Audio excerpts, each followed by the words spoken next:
আসসালামু আলাইকুম, আমি এস এম ইব্রাহিম হোসেন। এখন আমরা শিখব HTML টেক্সট ফরম্যাটিং।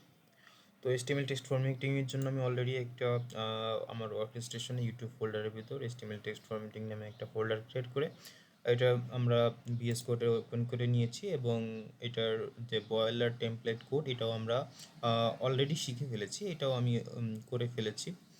আর টাইটেলটা দিয়েছি টেক্সট ফরম্যাটিং। যদি এটাকে আমরা রান করি গো লাইভে, তাহলে আমরা এইভাবে দেখতে পাই। দেখেন আমরা টেক্সট ফরম্যাটিং দেখতে পাচ্ছি টাইটেলটা, এবং এখানে যেহেতু আমি কোনো কিছুই লিখিনি এখনো বডির ভিতর, তখন এখানে আমরা একটা ব্ল্যাঙ্ক ফাইল দেখতে পাচ্ছি। সো টেক্সট ফরম্যাটিংয়ের জন্য প্রথমেই আমরা 50টার মতো টেক্সট আমরা নিয়ে নিব। টেক্সট নেওয়ার নিয়ম আমরা জানি, লরেন দিয়ে যদি 50 দিয়ে আমরা ইন্টার প্রেস করি তখনই আমরা টেক্সটগুলো দেখতে পাবো। তো আমি আমার সুবিধার জন্য ওয়ার্ড র্যাপটা ওপেন করে নিব, যাতে করে কন্টেন্টগুলো ভেঙে ওই সাইডে না চলে যায়। তো এখানে আমি দেখতে পাচ্ছি আমাদের 50টা প্যারাগ্রাফ আমি দেখতে পাচ্ছি। এখন টেক্সট ফরম্যাটিংয়ের জন্য টেক্সটকে বিভিন্ন ধরনের ফরমেশন হিসেবে সাজাতে হয়।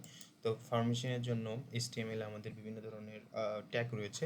যেমন আমি যদি এই লেখাটাকে বোল্ড করতে চাই, যতটুকু লেখাটাই আমি বোল্ড করতে চাই, মনে করেন আমি এই যে সিট অ্যামিট এতটুকু আমি বোল্ড করতে চাই, তো এটাকে আমি কেটে দিব, এবং আমাদের যে বোল্ড করার জন্য আমরা একটা ট্যাগ ইউজ করি, সেটা হলো বি।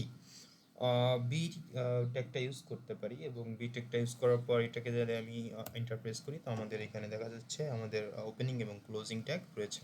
এখন এইখানে যে লেখাটা ছিল সেই লেখাটা যদি আমি দিয়ে দিই এবং এটা সেভ করলে এটা আমরা দেখতে পাবো যে এখানে আমাদের বোল্ড অথবা গাঢ় কালারটা চলে এসেছে। যদিও এটা আমাদের HTML4 পর্যন্ত বি ট্যাগটাই বেশি ইউজ করা হতো, এখনও আমরা এটা ইউজ করি HTML5-এ, কিন্তু বেটার ইউজ হলো আমরা বি এর পরিবর্তে আমরা যদি নতুন একটা HTML5-এর ট্যাগ রয়েছে যেটা হলো স্ট্রং, সেটা যদি আমরা ইউজ করি তো দ্য রেজাল্ট আসলে সেমই থাকবে, কিন্তু আমার রিকমেন্ডেশন থাকবে যেহেতু HTML5 অথবা মডার্ন HTML আমরা ইউজ করব, তো আমরা স্ট্রং ইউজ করব, এটা বেটার ইউজ।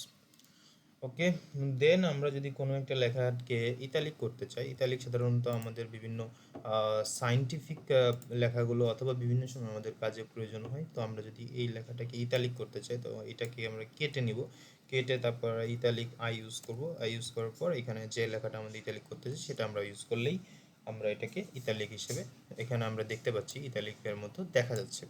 সাধারণত এটা বিভিন্ন বৈজ্ঞানিক নামগুলোতে আমরা ইটালিক লেখাটা ইউজ করে থাকি। এখন এটা হলো আমাদের সেমভাবে যেমন আমাদের বোল্ড আর স্ট্রং ছিল। বোল্ড সাধারণত বি, সাধারণত আমরা ট্যাগটা ইউজ করতাম অনেক আগে থেকে, HTML4 3.4 থেকে, এবং HTML5-ও এটা ব্যবহার করা যায়, কিন্তু HTML5-এর জন্য মূলত স্ট্রংটা আসলে ইউজ করা বেটার। তেমনি করে ইতালিকের জন্য আমাদের একটা HTML5-এর ট্যাগ রয়েছে, সেটার নাম হলো যদি আমরা ইউজ করি তখন আমরা দেখতে পারবো সেম রেজাল্ট দেখা যাচ্ছে, যদিও রিকমেন্ডেশন থাকবে HTML5টা ইউজ করার জন্য। এরপর আমাদের খুবই একটা ইম্পর্টেন্ট জিনিস আমরা বিভিন্ন সময় দেখতে পারি যে আমাদের ওয়েবসাইটগুলোতে বিভিন্ন লেখা আমাদের মার্কিংয়ের প্রয়োজন হয়। তো আমরা যদি ওইটা HTML এর মাধ্যমে ইউজ করতে চাই তখন আমরা এটাকে মার্ক ইউজ করতে পারি। যেমন মার্ক একটা ট্যাগ রয়েছে, সেটা আমরা ইউজ করতে পারি, যেমন মার্ক দিয়ে ইন্টার দিলে যে যেমন ওপেনিং ট্যাগ আর ক্লোজিং ট্যাগ এর ভিতর যদি আমি এই লেখাটাকে দিয়ে দিই তখন এটা লেখাটা আমাদের মার্কিং হয়ে যাবে। সো আমি যদি এটাকে সেভ করি দেখেন এই আমাদের লেখাটা কিন্তু মার্কিং হয়ে যাচ্ছে। যেহেতু লেখাটা ভেঙে গেছে আমরা জানি যে এটাকে আমরা যদি একটা ব্রেক ইউজ করি তখন এটা পুরোটা নিচে চলে আসবে। সো এটা নিচে চলে এসেছে। এরপর যদি আমরা আরও একটা জিনিস, কোনো ওয়েবসাইটে যদি আমাদের সবসময় তো বড় এবং গাঢ় ছাড়াও আমাদের অনেক সময় লেখাটাকে ছোটো অনেক সময় প্রয়োজন হয়, যদি আমি মনে করি এই লেখাটা ফুল লেখাটা আমাদের ছোটো লেখা প্রয়োজন, তখন আমরা ইউজ করতে পারি এটা স্মল।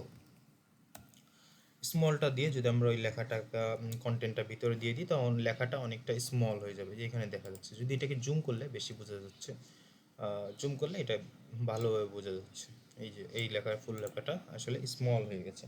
এখন আমরা অনেক সময় দেখি যে আমাদের প্রাইসগুলো, যেমন মনে করেন আমাদের দোকানের অনেক সময় প্রাইস থাকে, মনে করেন প্রাইস লেখা থাকলো PRIC প্রাইস 150, 150 যদি এই যে এখানে লেখা দেখা যাচ্ছে, এই প্রাইসটাকে অনেক সময় আমরা কি দেখা যায় মধ্যবর্তী থেকে লেখাটা এরকম অনেক সময় থাকে, মনে করেন আমাদের লেখা থাকে 150, 150টাকে আমরা কেটে দিয়ে আমাদের শপের উপরে লিখে দেই 100 টাকা। এটা অফার হিসেবে সাধারণত কাউন্ট থাকে। এরকমভাবে যদি আমাদের কোনো লেখা প্রয়োজন হয় তখন আমরা এটা ডিলেট ইউজ করতে পারি।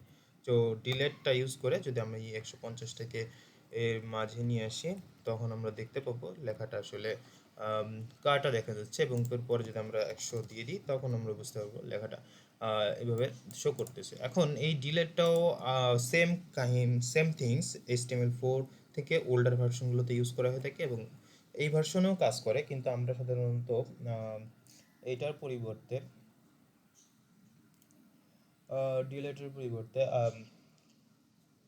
ডিলেটের পরিবর্তে সাধারণত INS ইউজ করতে পারি। এটা হলো আমাদের মডার্ন HTML এর জন্য এটা ব্যবহার হয়ে থাকে। ব্যাপারটা আসলে এটা একটু মিস্টেক হচ্ছে, I guess.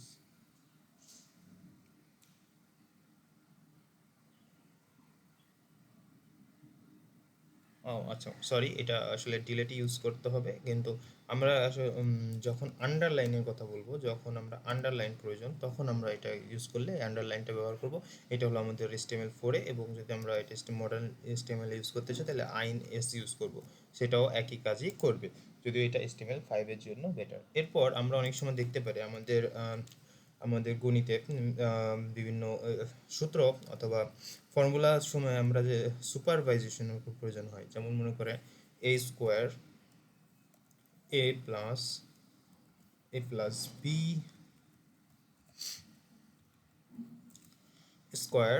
Equal a² plus 2ab plus b² এমন থাকে, কিন্তু জিনিসগুলো পুরোপুরি এরকম থাকে বলে আমরা আসলে এরকম থাকে না পুরোপুরি। এই যে দুই লেখাটা এটা আসলে উপরের দিকে থাকে, তখন আমাদের এইটা করার জন্য আমাদেরকে এসইউপি নামে একটা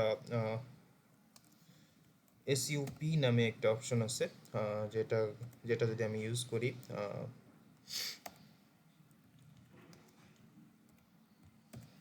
এসইউপি এসইউপি যদি ইউজ করি তাহলে আমরা ওই যে স্কোয়ারটা ছিল a+b² ওইটাকে আমরা a² হিসেবে দেখতে পাবো। সেমভাবে যদি আমরা বাকিগুলোকেও করতে চাই তখন এখানে আমরা এই 2টাকে এখানে 2 লিখে দেব, দেন সেমভাবে এখানে যদি আমরা 2 লিখে দিই তখন আমরা দেখতে পাবো এটা সুন্দর করে আমাদের ফর্মুলা অনুসারে চলে এসেছে। তো অনেক ক্ষেত্রে আবার আমাদের নিচেও প্রয়োজন হয়, যেমন আমাদের ওয়াটার, যদি আমরা ওয়াটারের কথা চিন্তা করি এখানে কিন্তু কেমিক্যাল সংকেতে 2টার নিচে আমাদের প্রয়োজন হয়, তখন আমরা SUB দ্বারা এটাকে করতে পারি। SUB দিয়ে যদি আমরা ওই 2টাকে নিচে এই সাবের ভিতর দিয়ে দিই তখন এটাকে আমাদের নিচে বরাবর শো করবে।